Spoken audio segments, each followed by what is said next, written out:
Bonsoir à tous, merci d'être au rendez-vous pour un nouveau JT sur Monaco Info. Sans plus attendre, voici les titres de votre journal. À la veille des vacances scolaires de février, nous avons contacté le directeur de l'Éducation nationale de la jeunesse et des sports pour dresser un premier bilan de l'année scolaire écoulée. Protocole sanitaire, épreuve du baccalauréat, collège numérique, Isabelle Bonal fera le point sur notre antenne. Reconnecter l'humanité avec la nature en utilisant le numérique, c'est le nouveau défi de Luc Jacquet. Le réalisateur souhaite attirer de nouveaux investisseurs via une ICO pour pouvoir produire ses films notamment. Il peut compter sur le soutien de la principauté. Luc Jacquet nous en dira plus. Dans ce journal également du sport pour tous, le nouveau programme de l'AS Monaco Rugby. Et puis nous irons nous balader du côté du parc Princesse Antoinette, l'un des poumons verts de la principauté. Mais avant cela, je vous le disais en titre, ce soir sonne l'heure des vacances scolaires pour les élèves de la Principauté. Le gouvernement princier a lancé un appel à la prudence et à la responsabilité de chacun. Il précise qu'il est important de garder les bons réflexes des gestes barrières et de limiter au maximum les rassemblements. Les retours de vacances ont en effet toujours été suivis d'un rebond épidémique. Vigilance également dans les établissements scolaires où des cas de coronavirus ont été recensés. Justement, nous avons joint le directeur de l'Éducation nationale de la jeunesse et des sports pour faire le point. Bonsoir Isabelle Bonal. Bonsoir Émilie Rousseau. 6 mois après la rentrée, est-ce que l'on peut dire que l'enseignement se déroule normalement à Monaco ? En tout cas, il se déroule le mieux possible. Dans la mesure où nous avons maintenu les écoles ouvertes, ça c'est très important. C'est un vœu pieux de l'APEM, des parents d'élèves, des professeurs, des chefs d'établissement, des élèves. Mais malgré cela, la crise sanitaire impacte les épreuves du baccalauréat. Alors ça, c'est évident, on ne peut pas dire que la Covid-19 n'impacte pas les pauvres élèves de première et de terminale. Donc cette année, vous savez que les épreuves communes ont été remplacées par les épreuves de contrôle continu. Les épreuves de spécialité qui devaient être faites au mois de mars ont été annulées. Ne sont maintenues les épreuves de philosophie du grand oral à la fin de l'année, c'est-à-dire au mois de juin, si tout va bien, bien entendu. Et aussi les épreuves d'éducation physique ont été impactées dans la mesure où le premier trimestre, nous n'avons pas pu évaluer nos élèves à cause de la crise sanitaire. Mais grâce au rectorat, à leur grande compréhension, nous avons repris le sport pour les élèves de terminale. Nous allons reprendre le sport au retour des vacances en respectant toujours, bien entendu, les consignes sanitaires. Et donc nos élèves, pour l'éducation physique, seront évalués au deuxième et au troisième trimestre en contrôle continu. Je voulais aussi préciser pour les épreuves anticipées de français, elles devraient avoir lieu au mois de juin comme convenu, à savoir l'écrit et l'oral. La seule chose, c'est que les élèves auront moins de textes à présenter en enseignement général et aussi moins de textes en enseignement, technologique. On parle de l'enseignement, Madame Bonal. Quel est le protocole sanitaire qui est mis en place actuellement dans les établissements de la Principauté ? Le protocole sanitaire est toujours le même depuis le mois de septembre et nous le renforçons de jour en jour. Le port du masque obligatoire pour tous les élèves dès la classe de CP, la désinfection et le lavage quotidien des mains quand on arrive à l'école, avant et après les repas, l'aération des locaux aussi, très important que les élèves ne vivent pas dans un espace confiné. Nous allons tous les midis dans toutes les cantines pour bien vérifier. Nous prenons même des photos, nous faisons des rapports pour voir si toutes les consignes sanitaires sont respectées. On a aussi fait l'aménagement des entrées et des sorties. Disons que les élèves ne circulent, ne se croisent jamais.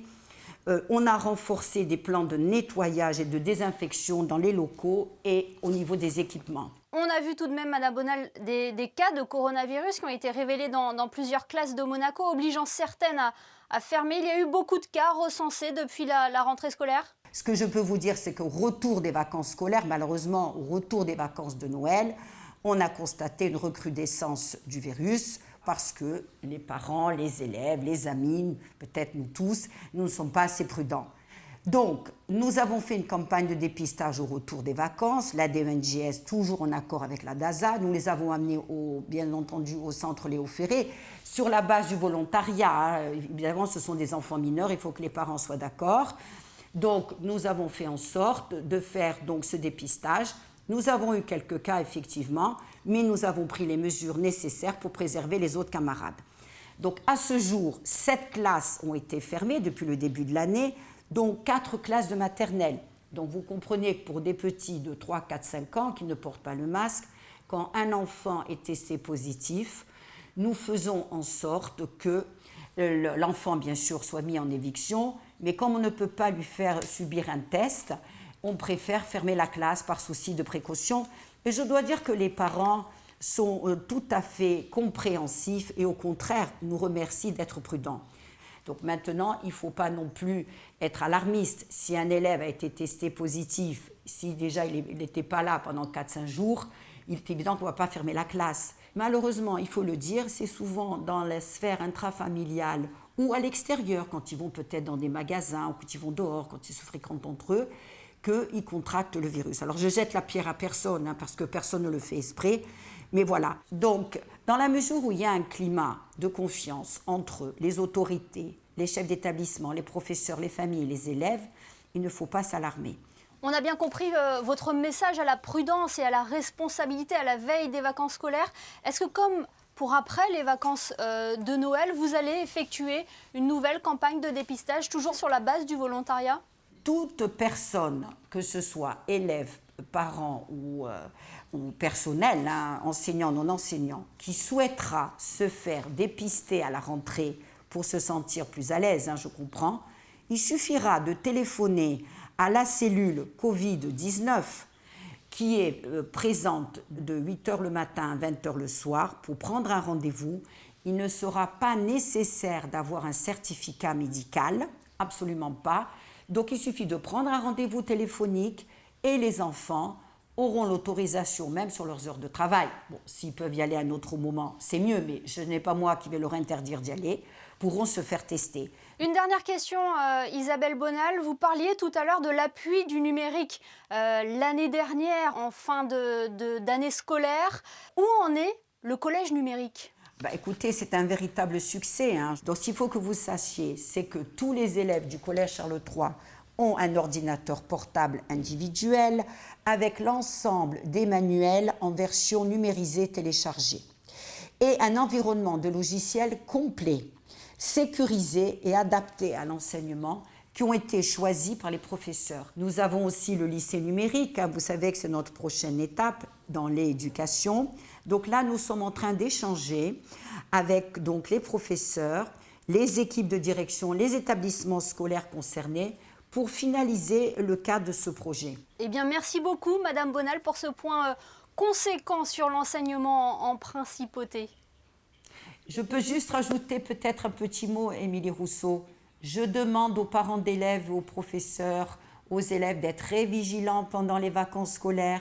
Il faut être prudent, il faut être sérieux et je pense que tous ensemble, on pourra combattre ce virus. Merci.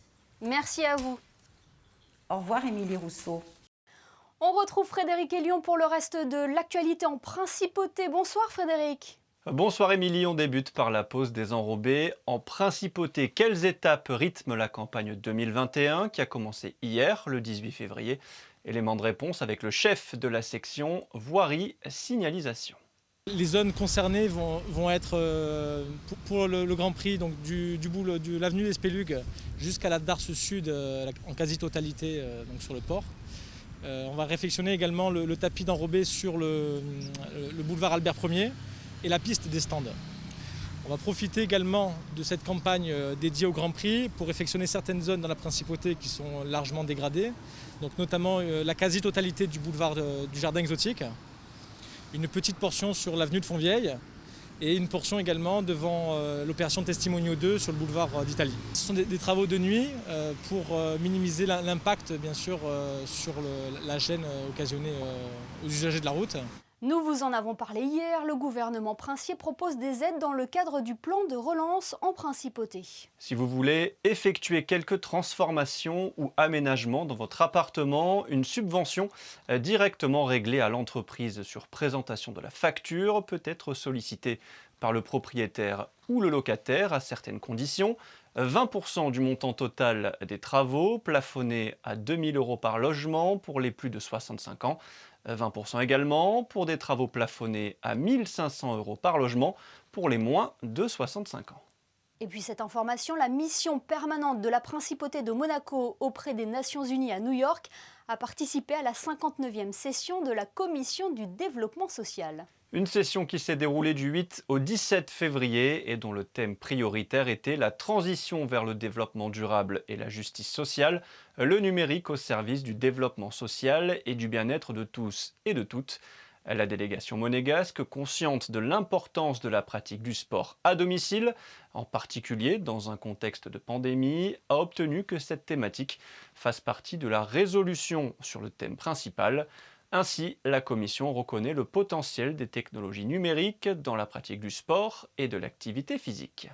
Merci Frédéric. La pratique du sport n'a jamais été aussi précieuse qu'en cette période si particulière. Les disciplines en plein air peuvent poursuivre leur activité. C'est le cas notamment au stade du Devins. Vanessa Dessy, vous êtes sur place.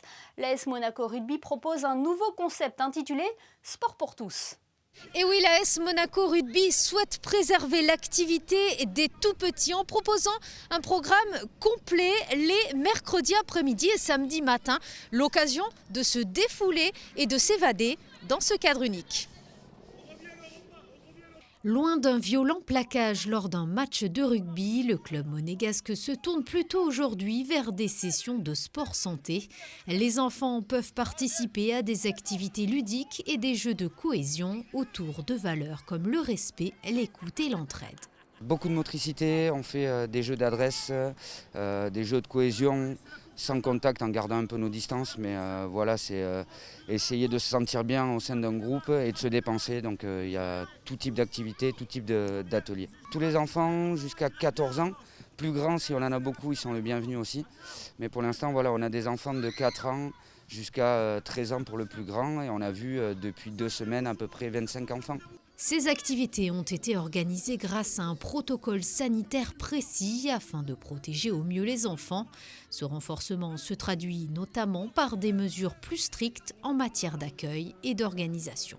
On a un sens de sortie et un sens d'entrée. Les enfants, quand ils arrivent, on prend la température, se lavent les mains au gel hydroalcoolique. On essaie de garder des distances pendant l'activité quand cela le permet. Il y a des choses qui ne le permettent pas, mais on fait attention. Et quand il repart, on essaye de ne pas faire croiser les catégories ou les gens. Et il se lave une nouvelle fois les mains. Et cette initiative pourrait même s'étendre pendant les vacances scolaires à partir de Pâques. Le numérique en soutien aux réalisateurs engagés. En juillet 2019, le gouvernement princier et la Fondation Prince Albert II de Monaco signaient un accord avec la société de production du réalisateur Luc Jacquet. Oscarisé pour La Marche de l'Empereur, le cinéaste engagé n'était plus en mesure de produire ses films environnementaux de la même manière qu'avant. Il s'est alors tourné vers une levée de fonds d'un nouveau genre, une ICO, avec le soutien de la Principauté. Bonsoir Luc Jacquet. Bonjour. Ce type de financement innovant, c'est la solution pour pouvoir continuer de produire vos réalisations ? Moi, je pense que c'est la solution. Je pense que le système de financement du cinéma arrive à bout de souffle dans le modèle avec lequel il a survécu pendant des dizaines d'années et qui avait fait sa robustesse. Aujourd'hui, la révolution numérique est ici. Je pense qu'il faut aussi trouver des systèmes de financement qui soient justes avec les investisseurs, c'est-à-dire que les gens puissent gagner de l'argent avec ce qu'on produit. Je pense que le cinéma ne suffit plus. Aujourd'hui, il faut faire des bouquets. C'est tout le modèle Icebreaker, c'est-à-dire une expédition qui garde les droits de ces images et qui lui permet de faire des films de cinéma, certes pour le prestige, mais aussi des expositions immersives. On a vu que c'est quelque chose qui fonctionnait très bien. Toujours le vieux modèle de la télévision, mais qui permet de toucher un très très large public, et aussi une orientation très forte vers la pédagogie, vers les ONG, vers les éducateurs, pour arriver à partager nos expériences et nos savoir-faire. Alors concrètement, comment marche ce type de financement ? On le nomme ICO, c'est une émission de jetons, c'est ça ? Oui, alors en l'occurrence, c'est l'opportunité monégasque avec la digitalisation de l'économie qui nous a amenés à travailler ici, avec le soutien très fort du gouvernement et de la Fondation. Il faut trouver des modèles qui nous permettent d'acquérir un poids suffisant dans les investissements pour aller chercher des négociations qui soient favorables, qui nous permettent de garder les droits encore une fois. Et ce modèle des STO, tel qu'elle est mise en place à Monaco aujourd'hui, est exactement la solution qu'il nous faut. Et encore une fois, comme je vous le disais, il est important pour moi que les investisseurs qui viennent travailler avec nous, qui viennent donner leur argent pour travailler, puissent avoir une rentabilité maximum sur ce qu'on fait aujourd'hui. Et c'est l'occasion aussi de toucher un autre public d'investisseurs, pas forcément des personnes qui travaillent dans l'industrie du cinéma, mais qui sont par exemple réceptives à votre message. Oui, parce que tout ce qu'on fait a un sens, c'est ce qu'on appelle de l'investissement à impact. Moi aujourd'hui, ce qui m'importe, c'est de travailler sur des synergies, sur des choses qui sont collaboratives. C'est vrai que moi, je veux des investisseurs aujourd'hui. Ça, c'est un retour d'expérience aussi. Il y a des gens qui sont venus investir sur mes films, mais le système de droit, de rang, qui est très complexe dans l'industrie du cinéma, ne leur a pas permis de remonter leur investissement. C'est pour ça que moi, j'ai voulu inventer quelque chose de tout à fait nouveau. Comme je vous le disais, quelque chose qui soit fair avec les investisseurs et qui les motive à investir, puisque moi j'ai besoin d'argent pour faire mes films, il est normal que des gens puissent aujourd'hui profiter de cette rentabilité-là. Et est-ce que cela fonctionne, Luc Jacquet? Combien avez-vous réussi à lever depuis la création de Icebreaker en 2019? Là, on vient d'avoir juste le modèle, puisqu'on vient d'avoir juste le label qui a été décerné à Monaco, puisque c'est une loi qui a été longue à écrire, évidemment, c'est des modèles qui sont innovants. Donc on vient d'avoir le label, donc on lance la levée de fonds.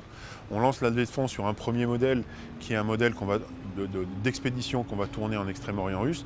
Je vous reparlerai de ça dans un mois, mais effectivement, pour l'instant, on a des retours extrêmement favorables parce qu'on sentait qu'il y avait une attente sur ce mode de financement. Et voilà, en tout cas, les choses se présentent bien, si je puis dire. Vous parliez tout à l'heure du soutien du gouvernement princier, celui de la Fondation Prince Albert II de Monaco. C'est un soutien important d'un pays qui est très impliqué dans le domaine de la protection de l'environnement depuis des décennies. Moi, évidemment, c'est quelque chose d'extrêmement important. Le poids politique du souverain, aujourd'hui, son engagement politique sur la préservation de la planète est pour moi un gage de confiance, de fiabilité. Ça me permet de mettre dans ce sillage, dans ce trait de négociation qu'il a engagé de manière très forte sur les questions de l'océan, sur les questions climatiques, sur les questions de la biodiversité. Moi, je suis dans un environnement qui est politiquement très favorable, économiquement favorable avec le programme Expanded Monaco. Donc c'est pour ça qu'ici, on a toutes les conditions pour réussir, si je puis dire. Et on l'a bien compris, Luc Jacquet, ce n'est pas parce que vous changez votre mode de financement que vous abandonnez pour autant votre premier objectif qui est de sensibiliser à la sauvegarde de notre planète.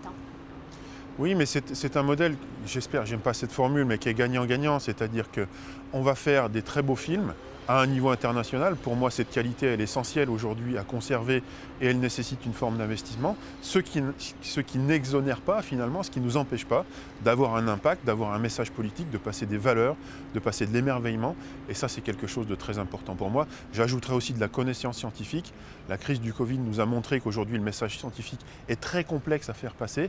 On sait vulgariser, ça c'est des choses qu'on sait faire et je pense qu'on va le faire encore davantage aujourd'hui. Et on a hâte de suivre cette première production. Merci beaucoup Luc Jacquet d'avoir été avec nous. Merci à vous, grand merci, au revoir. Le numérique, le sans contact aura connu un véritable essor avec la crise sanitaire. Exemple local avec l'application Carlo, lancée en juin 2019 pour soutenir les commerçants monégasques. Cette initiative a rapidement été soutenue par le gouvernement princier qui a décidé d'attribuer sa prime exceptionnelle de fin d'année sous la forme de bons cadeaux aux fonctionnaires et agents de l'État via Carlo. Une prime à dépenser dans les commerces partenaires afin de contribuer à la relance économique du pays. Nous sommes allés à la rencontre de ces commerces pour avoir leur retour d'expérience. Nous, ça nous a apporté de nouveaux clients. Franchement, pour nous, ça a été bénéfique, vraiment. Les clients étaient contents de se servir de leur application. Et puis nous aussi, pour le coup, donc très très positif. On est tous très heureux d'avoir eu cette application parce que je pense que si on ne l'avait pas eu, Noël n'aurait pas existé comme il a été. Donc ça a tout changé, on a découvert d'autres clients, on a eu un très bon impact et vraiment tout le monde était ravi de l'utiliser. Ça facilitait même les transactions. Est-ce que des clients continuent à utiliser l'application Carlo sans la prime? Parce qu'on peut quand même l'utiliser. Bien sûr, hein. Il y en a déjà quelques-uns qui l'utilisaient avant. Nous, on avait à peu près une dizaine de clients. Et là, il y a encore des clients qui l'utilisent après, même, je veux dire, sans la prime, quoi. Maintenant qu'ils l'ont téléchargé, même s'ils n'ont pas eu de prime ou qu'ils ont connu, parce que les gens qui ont eu des primes ont aussi parrainé des gens pour pouvoir avoir l'application, ils viennent l'utiliser, même pour payer des petites piles. Maintenant, ils peuvent juste l'utiliser. Ils sont vraiment contents. Retour positif donc des commerçants et sachez que pour les concernés, cette prime de fin d'année est utilisable avant le 31 mars. Après cette date, elle sera reversée au fonds rouge et blanc. On retrouve Frédéric Elion pour un nouveau point sur l'actualité. Les ballets de Monte-Carlo proposent une représentation un peu particulière des imprévus, Frédéric. Situation sanitaire oblige, la prochaine édition des imprévus n'aura pas lieu à l'atelier des ballets de Monte-Carlo, mais sur leur plateforme en ligne BMC Stream. Cette semaine, la compagnie a créé sa propre boîte noire pour retourner une édition spéciale des imprévus. Des séquences à retrouver le mois prochain sur la plateforme BMC Stream. On reste dans le domaine artistique avec des informations concernant le concours d'entrée au pavillon Bozio. La première session se déroulera du 8 au 26 mars. Les concours se dérouleront à distance. Le dépôt des candidatures doit être effectué avant le mardi 1er mars. Le lundi 8, à partir de 9h, les sujets théoriques, plastiques et d'anglais sont remis aux candidats qui auront ensuite 15 jours pour les réaliser. Et puis on termine par cette idée sortie en début de semaine prochaine. Une représentation au théâtre Princesse Grasse mardi 23 à 15h, 3 femmes avec Catherine Arditi, Clotilde Mollet et Flora Souchier. Une comédie qui suit la vie de Joël, tout juste diplômée en tant qu'auxiliaire de vie et engagée comme garde de nuit chez la riche Madame Chevalier. Merci Frédéric, on vous retrouve tout à l'heure pour les prévisions météo. C'est l'un des poumons verts de la Principauté, on y joue, on y respire et on s'y détend depuis près d'un siècle. Il s'agit du parc Princesse Antoinette. De nombreux enfants, de nombreuses générations y gardent de bons souvenirs. Fabien Bonilla et Alexandra Marangoni ont eu envie ce soir de vous faire découvrir ce parc de l'intérieur, sa vie lorsque les grilles sont fermées. Regardez. Le soleil se lève à peine sur la Méditerranée. Les grands portails du parc Princesse Antoinette sont encore fermés. Il n'y a pas un bruit. Et pourtant, les jardiniers sont déjà actifs. Les animaux de la basse-cour n'attendent pas. C'est l'heure du repas pour la dizaine de lapins, les 8 canards, les 6 poules et les 4 cochons d'Inde. Certains montrent pattes blanches ou grises pour bénéficier de quelques mets, des légumes récupérés place du marché et autres primeurs de la principauté. Un peu plus haut, pas d'incivilité. Il n'est pas question ici de dévaliser un supermarché de papier toilette, pas un coup de corne. Les 6 chèvres attendent patiemment leur tour entre foin, morceaux de pain dur et caresses. Peut-être moins câlin, mais il ne faut pas les laisser de côté, l'entretien des poissons rouges. Il est 8h15 environ, un des gardiens ouvre les portes pour le passage traditionnel des parents et de leurs enfants. Ces derniers prennent possession des lieux pendant quelques minutes, le temps de rentrer en classe à l'école du parc, qui porte bien son nom, mais également à la crèche des Oliviers, 2 établissements dont l'accès s'effectue aussi dans le parc Princesse Antoinette. La journée ne fait que commencer pour les 9 jardiniers et la personne d'entretien. Il y a toujours des choses à faire, avec l'entretien du matériel ou encore les 200 oliviers, 10 chênes verts, les arbousiers, les caroubiers et bien d'autres végétaux. En ce moment, par exemple, c'est la période de la taille des oliviers. Le parc Princesse Antoinette est réparti sur une surface de 13 000 m², soit plus d'1 hectare. On le surnomme souvent le poumon vert de la principauté. Vous voyez, on se sent quand même, on est quand même heureux, je pense. Enfin, nous, au niveau du personnel qui travaille ici, je pense que tout le monde se rend compte de la chance que l'on a déjà. Hein. Bon, déjà, vous voyez, on a la vue, on est dans un cadre quand même qui est très, très, très agréable. Hein. Et puis, bon, d'être avec les enfants, enfin, c'est fabuleux. C'est vraiment, on pèse la chance que l'on a, quoi, tout simplement. À la sortie des classes, la jeunesse reprend possession des lieux. La crise sanitaire a eu un impact sur les différents jeux. Le bac à sable, le mini-golf ou le terrain de basket sont par exemple fermés. Mais il est quand même possible de jouer dans le parc en gardant ses distances. Jusqu'à cette annonce que les habitants du quartier connaissent bien. Votre attention s'il vous plaît, fermeture du parc dans 15 minutes. Fermeture du parc dans 15 minutes. Merci. Il est 17h30, le soleil commence à tirer sa révérence, les portes se referment, pas pour longtemps. Les animaux de la basse-cour attendent nourriture et caresses de pied ferme dès le lendemain au petit matin. Voilà pour ce coup de projecteur sur le parc Princesse Antoinette, théâtre également chaque année du traditionnel pique-nique des Monégasques. On passe aux prévisions météo. À quoi peut-on s'attendre pour le début du week-end, Frédéric ? Les nuages qui se sont accumulés dans le ciel aujourd'hui disparaîtront pour un samedi bien ensoleillé. Côté température, il fera 9 degrés le matin et 14 l'après-midi. Le soleil se lèvera à 7h20 pour se coucher à 18h07. Samedi 20 février, nous fêterons les aimés. Merci Frédéric et merci à vous de nous être fidèles chaque soir sur Monaco Info. On se quitte en images avec ce dernier jour d'école pour les élèves de la Principauté. Photo signée ce soir Michael Alési et Manuel Vitali. Très belles vacances scolaires et surtout, restez prudents. À demain sur Monaco Info.